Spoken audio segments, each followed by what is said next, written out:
میں کوئی شعلہ بیاں مقرر نہیں ہوں، میں آپ کا ایک مہمان ہوں اور پردیس سے یہاں آیا ہوں۔ نہ صرف مسافر ہوں اس شہر کے اندر آپ کے پاس، اس کے علاوہ میں پردیس میں ہوتا ہوں۔ تو ایک شعر یاد آ رہا ہے، جیسے کسی شاعر نے کہا، گو کہ انداز بیاں شوخ نہیں، شاید کہ تیرے دل میں اتر جائے یہ بات۔ ٹھیک ہے جی، تو میں کوئی شعلہ بیاں مقرر نہیں ہوں، آپ سے کچھ دل کی باتیں کروں گا انشاءاللہ اللہ اور رسول کی ہدایت کی روشنی میں انشاءاللہ تعالی۔ اور میری اللہ تعالیٰ سے دعا ہے کہ میں اس مقدس جگہ پہ جہاں مجھے یہاں موقع ملا، اور آپ کے امام صاحبان مسجد کے جو بڑے ہیں، انہوں نے مجھے جو بلایا، اللہ تعالیٰ ان کو اجر دے اور توفیق دے مجھے کہ میری زبان سے حق بات نکلے، اور اگر کوئی ایسی بات زبان سے نکل جائے جو حق نہ ہو تو اللہ تعالیٰ اس کو مجھے اور آپ کو اس کے شر سے بچا لے انشاءاللہ تعالیٰ۔ آیت مبارکہ جو ہے، آپ اس کو اکثر جمعے کے خطبوں میں بھی سنتے ہیں، بار بار اس کا تذکرہ ہوتا ہے۔ سورہ آل عمران میں اللہ تعالیٰ نے فرمایا، اے ایمان والو، اے مومنو، اے ایمان والو۔ یہیں پہ اگر رک جائیں، میں اس کا ترجمہ آگے کرنے سے پہلے یہیں پہ رک جائیں۔ میں جب آپ کو کہتا ہوں او فلانے صاحب، یا آپ کے والد صاحب ہی آپ کو آواز دیتے ہیں، عبداللہ ادھر آؤ، محمد ادھر آؤ، ابراہیم میری بات سنو، اگر آپ کہیں ابا جی میں نہیں سنتا تو کتنی بے ادبی کی بات ہے۔ قرآن میں جب بھی اللہ تعالیٰ مجھے آپ کو مخاطب کرے کہ اے میرے مومن، اے میرے بندے، تو آپ کا اور میرا تو سب سے زیادہ فرض ہے، کیونکہ ہم نے اس کتاب کو تو اقرار کیا ہو نا کہ یہ ہمارا کانسٹیٹیوشن ہے، کہ آپ تیار ہو جائیں کہ یا باری تعالیٰ تو مجھے جب بلائے گا، جہاں بلائے گا، جیسے بلائے گا، میں حاضر۔ اتقوا اللہ، تقوی جیسا کہ تقوی کا حق ہے۔ اب تقوی جو ہے لفظ ہماری زبان میں اردو میں بہت استعمال ہوتا ہے، تو اب عربی اصل میں تو یہ قرآن پاک کی اصطلاح ہے، ٹرمینالوجی۔ تقوی ایک ٹرم ہے، اصطلاح ہے۔ ہم لوگ اکثر بولتے ہیں یار تقوی اختیار کرو، مسلمان میں تقوی ہونا چاہیے، مگر تقوی ہے کیا؟ اس کو بھی تو کوئی سمجھے، کیونکہ اللہ آگے کہہ رہا ہے جیسا کہ اس تقوی کا حق ہے، وہ حق کیسے ادا ہوگا؟ اللہ کہتا ہے وَلَا تَمُوتُنَّ إِلَّا وَأَنْتُمْ مُسْلِمُونَ۔ جینا مرنا کلمے پہ ہونا چاہیے، تبھی فائدہ ہے۔ اب تقوی کو سمجھنے کے لیے میں آپ کو چھوٹی سی مثال بتاتا ہوں۔ افریقہ میں ایک بہت بڑے عالم دین ہے، وہ کچھ علماء کو پڑھا رہے تھے، علماء کے استاد العلماء، یہ تنزانیہ کا واقعہ ہے۔ تو وہ سمجھا رہے تھے کوئی دین کا درس، تقوی پر ہی بات ہو رہی تھی، تو ایک بڑے سے بل سے نا، افریقہ میں غریب ملک ہے، آپ کو پتہ ہے، اتنا بڑا چوہا جو ہے نا، ریٹ، بگ ریٹ، یوں نکل کے آیا۔ سب نے اس کی طرف دیکھا، جیسے ہی اس نے دیکھا لوگ میری طرف لپکنے لگے، وہ بھاگ گیا۔ اس نے کہا یہ تقوی ہے، یہ چوہے کا تقوی ہے، اس کو پتہ ہے کہ میں یہاں آگے آیا تو مارا جاؤں گا۔ اسی لیے کسی شاعر نے کہا نا، زندگی کی راہ میں چل لیکن ذرا بچ بچ کے چل، اس کو ہم تقوی کہتے ہیں۔ یہ ہے تقوی۔ آپ نے زندگی کے ہر موڑ پہ اللہ تعالیٰ کو اپنے سامنے رکھنا ہے، اللہ کے حکم کو اپنے مد نظر رکھنا ہے کہ میرا رب کیا اس کام کو پسند کرے گا یا نہیں کرے گا، میں اس راستے پہ کیسے چلوں، چاہے وہ چھوٹے کام ہیں چاہے وہ بڑے کام ہیں۔ کہیں پر بھی اگر آپ نے جھوٹ بول کے کوئی کام نکال لیا، سمجھیں وہ تقوی نہیں تھا، تقوی سے اتر گئے۔ اور یہ اللہ کا وعدہ ہے قرآن میں، اللہ نے یہ نہیں کہا مسلمانوں نہ گھبراؤ تمہارے لیے جنت ریزرو ہے، نہیں نہیں نہیں، اللہ تعالیٰ کہتا ہے وَأُزْلِفَتِ الْجَنَّةُ لِلْمُتَّقِينَ لَيْسَ لِلْمُسْلِمِينَ، یہ نہیں کہا کہ مسلمانوں کے لیے۔ قرآن کا آغاز ہی دیکھ لیں، فاتحہ کے بعد الف لام میم ذالک الکتاب لا ریب فیہ، آگے کیا ہے؟ ھدی للمتقین، تقوی والوں کے لیے ہدایت ہے۔ ورنہ تو ہر مسلمان کے گھر میں قرآن ہے، آپ کے سیل فونوں میں قرآن ہے، آپ کے موبائلز میں قرآن ہے، آپ کے گھروں میں قرآن ہے، گاڑیوں میں بھی رکھے ہوئے ہیں، ڈیکوریشن کے لیے بھی رکھے ہوئے ہیں، دیواروں پہ بھی لکھا ہوا ہے، سڑکوں پہ بھی لکھا ہوا ہے، ہر ایک کے لیے ہدایت کیوں نہیں ہے؟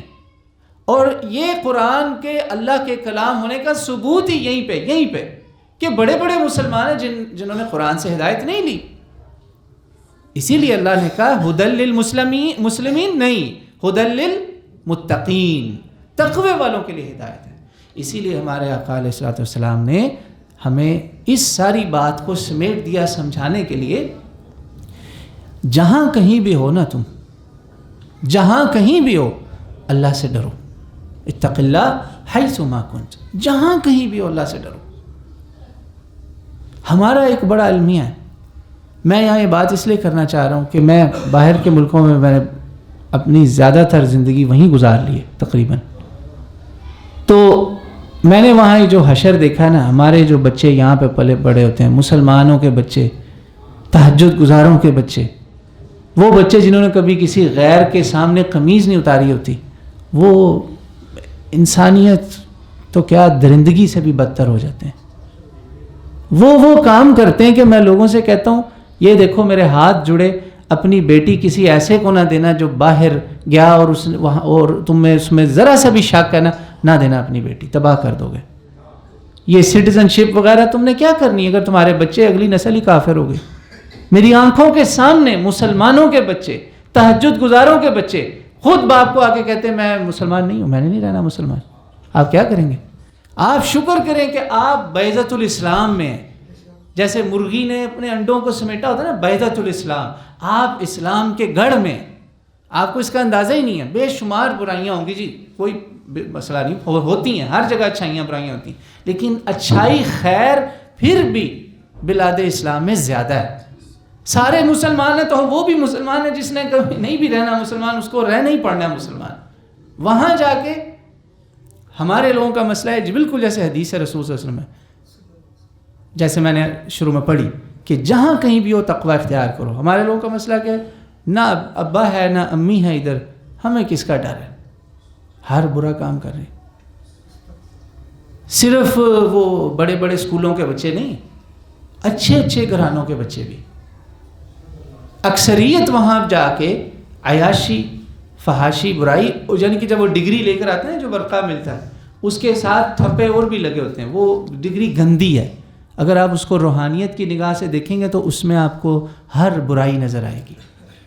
اس ڈگری کے پیچھے زنا کی مہر بھی ہے، شراب کی مہر بھی ہے، خنزیر کی مہر بھی ہے، سور کی مہر بھی ہے، اور سود کی مہر بھی ہے.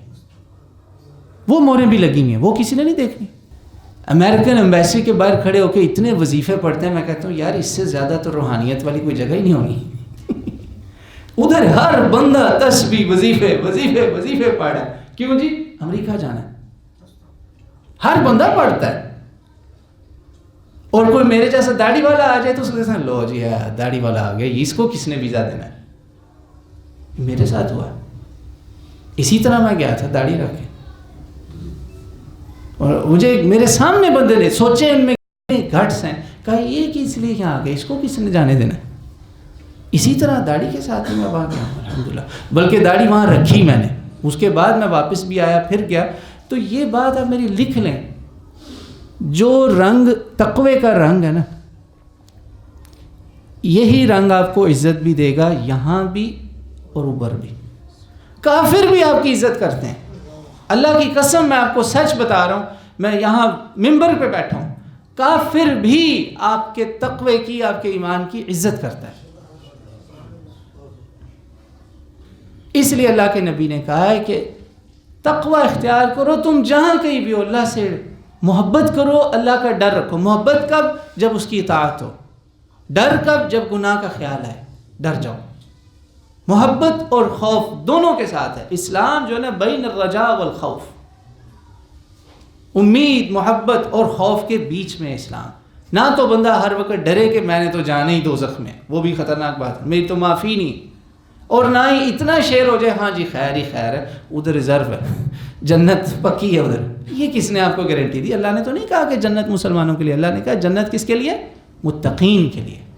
اس لیے اللہ کے نبی نے کہا اگر غلطی ہو جائے، تقوی کی شرط کیا ہے؟ فوراً نیکی کی طرف جاؤ، صدقہ کرو. آپ کی کوئی نماز مس ہو گئی، کوئی آپ سے گناہ ہو گیا، کو اچھا میں شیطان کو اس سے شکست دوں گا کہ میں جا کے صدقہ کروں گا. دیکھیں آپ اس کا اثر دیکھیے گا. 5 روپے دے دیں کہیں, گلے میں ڈال دیں, مسجد کے اس میں ڈال دیں. یہ اللہ کے نبی نے اسی لیے تو کہا ہے اللہ سے ڈرو جہاں کہیں بھی ہو, اور اگر غلطی ہو جائے تو اس کو نیکی سے مٹاؤ. یہ نہیں نیت کرنی کہ پہلے سب کچھ کر لو پھر 900 چوہے کھا کر بلی حج کو چلی. آپ کو کیا گارنٹی ہے کہ آپ کو توفیق ہی نہیں ملے گی اس کام کی؟ کوئی گارنٹی ہے؟ توفیق کو نہ بھولیے گا. اللہ نے توفیق دینی ہے تو توبہ نصیب ہونی ہے. تو جو اللہ کے ساتھ ایسے دھوکہ کرنے کی کوشش کرے گا, اللہ کہتا ہے وما يخدعون الا انفسهم وما يشعرون. آخر میں اللہ کے نبی نے بات اس پہ ختم کی وخالق الناس بخلق حسن. صحیح حدیث جامع ترمذی میں 1987 نمبر, کہ لوگوں کے ساتھ اچھے اخلاق کے ساتھ پیش آؤ, اچھے اخلاق سے پیش آؤ. اب اچھے اخلاق کا مطلب ہم نے صرف یہ سمجھا السلام علیکم وعلیکم السلام, یہ مطلب نہیں ہے. آپ کا اخلاق دکان پہ کیا ہے, آپ کاروبار کر رہے ہیں وہاں آپ کا کیا اخلاق ہے, آپ دفتر میں آپ کا کیا اخلاق ہے, آپ آفیسر ہیں آپ کا کیا اخلاق ہے. اخلاق سے مراد سارا دین اس میں آ جاتا ہے. یہ اخلاقیات کا حصہ ہے کہ آپ نے دفتر میں ایمانداری سے کام کرنا ہے, آپ نے دھوکہ نہیں دینا, آپ نے چوری نہیں کرنی, رشوت نہیں لینی, رشوت نہیں دینی, ہر طرح سے کوشش کرنی ہے آپ سے. یہ سارے اخلاقیات کا حصہ ہے, یہ کوئی علیحدہ چیزیں نہیں ہیں. ہمارا ایک مسئلہ یہ ہو گیا کوئی بندہ ایک سجدہ نہیں دے گا کہ یار وہ نماز نہیں پڑھتا بندہ بڑا نیک ہے. کیسے ہو سکتا ہے؟ تم اللہ کے ساتھ مخلص نہیں ہو, تم بندوں کے ساتھ مخلص ہو ہی نہیں سکتے. تمہیں جب موقع ملے گا, جب تم بھٹی میں جاؤ گے, امتحان گاہ میں جاؤ گے, فیل ہو جاؤ گے. یہی وجہ کہ ہمارے بچوں کی ہم نے اخلاقی تربیت, دینی اخلاقیات والی تربیت نہیں کی. ہم یہ سمجھے کہ اچھی ڈگری کا مطلب ہے اچھا انسان. نہیں, میں خود الیکٹریکل انجینئر ہوں, مجھے الیکٹریکل انجینئرنگ نے اچھا انسان نہیں بنایا. اگر مجھے کسی چیز نے اچھا انسان بنایا ہے الحمدللہ, اللہ کرے, تو وہ قرآن ہے, اللہ کی کتاب ہے, اللہ کا دین ہے, ہمارے آقا علیہ الصلوۃ والسلام کی سنت مبارکہ ہے. میرے بھائیوں, ڈگری ٹھیک ہے, وہ آپ نے دنیا میں رہنے کے لیے کرنا ہے, پڑھنا ہے, کوئی مسئلہ نہیں. میں تو سیکولر ایجوکیشن اور اسلامی دونوں میرے الحمدللہ نے مجھے دی. میرا رزلٹ اس کے بعد یہی ہے کہ سیکولر ایجوکیشن صرف اس کے لیے ہی کام آتی ہے. وہاں دفتر میں ایمانداری سے کیسے کام کرنا ہے, جھوٹ نہیں بولنا, دھوکہ نہیں دینا, چوری نہیں کرنی, فراڈ نہیں کرنا, اپنے باس کو چکر نہیں دینے, فراڈ بازیاں نہیں کرنی, ملاوٹ نہیں کرنی, چور بازاری نہیں کرنی, جعلی منافع خوری نہیں کرنی, ذخیرہ اندوزی نہیں کرنی. یہ کون سکھائے گا؟ یہ تو آپ کو ڈگریاں نہیں سکھائیں گی نا, یہ تو آپ کو اللہ رسول نے سکھانا ہے. اگر آپ چاہتے ہیں کہ آپ کے بچے آپ کے بغیر بھی مسلمان رہیں تو ان کی ایسی بنیاد بنائیں کہ ان کے سامنے ہمالیہ پہاڑ بھی کفر کا کھڑا ہو جائے تو ان کو کوئی ہلا نہ سکے. اور میں علامہ کے شعر پہ بات ختم کروں گا. علامہ بھی گئے تھے نا, علامہ محمد اقبال مغرب میں گئے تھے مگر علامہ کہلاتے ہیں. علامہ محمد اقبال ان کو کیوں کہا جاتا ہے؟ ان کو کسی نے شمس العلماء کا خطاب دینے کی آفر کی برٹش دور میں, تو انہوں نے کہا میرے استاد کو دیں. کسی پی ایچ ڈی پروفیسر, حالانکہ پی ایچ ڈی ہیں, برلن پی ایچ ڈی, کہ ان کو نہیں, جس نے دین سکھایا اس کو. استاد کا نام یہ کہ اس کو دو, شمس العلماء, علماء کا سورج. جب ایسے بندہ کندن بن کے جائے گا نا, پھر جس مرضی بھٹی میں اس کو ڈال دیں, اس کو گمراہ نہیں کوئی کر سکا. اسی لیے علامہ نے کہا تھا خیرہ نہ کر سکا مجھے جلوائے دانش فرنگ, خیرہ نہ کر سکا مجھے جلوائے دانش فرنگ, سرما ہے میری آنکھ کا خاک مدینہ و نجف. یہ مجھے بچپن سے یہیں سے یاد کر کے گیا ہوں. یہاں پہ ہمارے استادوں نے یہ باتیں ہمیں سکھائی تھیں, تو وہ ابھی تک کام آ رہی ہیں الحمدللہ. تو اللہ کی کتاب اور سنت رسول, اس کو مضبوطی سے تھامیں. اب شکر کریں اللہ کا کہ اللہ تعالیٰ نے آپ کو مسجدیں دی. یقین مانیں ہم وہاں 100 میل چلے جاتے ہیں, ہمیں مسجد نہیں ملتی. اذان کی آواز کو ترستے ہیں ہم لوگ. آپ خوش نصیب ہیں کہ یہ ملک آپ کو خون دے کے, بہنوں بیٹیوں کی عزتیں دے کر, بچے قربانیاں دے کر ملا. اس کی قدر کریں. یہ اللہ کی اونٹنی ہے, ناقۃ اللہ. قوم صالح نے جب ناقۃ اللہ کی قدر نہیں کی تھی تو قوم تباہ ہو گئی تھی. یہ اللہ کی اونٹنی ہے, اس کی قدر کریں. اگر آپ نے اس کی قدر نہ کی تو آپ کہیں کے نہیں رہیں گے. آپ شکر کریں آپ محفوظ ہیں, آپ اسلامی مملکت میں موجود ہیں الحمدللہ. اللہ کرے یہ صحیح معنوں میں اسلامی مملکت بن جائے، مگر یہ قانون اور وہ ٹریفک لائٹ سے نہیں بننی. یہ تب بنے گی جب آپ خود اچھے انسان بنیں گے. اپنے سے انفرادی طور پر شروع کریں. اللہ تعالیٰ مجھے آپ کو توفیق دے، اور آپ کے صبر و تحمل کا بے شمار شکریہ. الحمدللہ ہم بڑی دور سے الحمدللہ نکلے اور راستوں میں کئی بار ادھر ادھر یو ٹرنز ہوتے رہے، لیکن الحمدللہ اللہ کے حکم سے یہاں پہنچ گئے. کوئی بھی بات ایسی ہو جو اللہ کی بارگاہ میں ناپسند ہو تو ہم دعا کرتے ہیں اللہ تعالیٰ ہمیں اس کے شر سے بچائے، ٹھیک ہے. اور جو اچھی باتیں اللہ تعالیٰ مجھے آپ کو ہم سب کو توفیق دے کہ ہم اس پہ عمل کریں.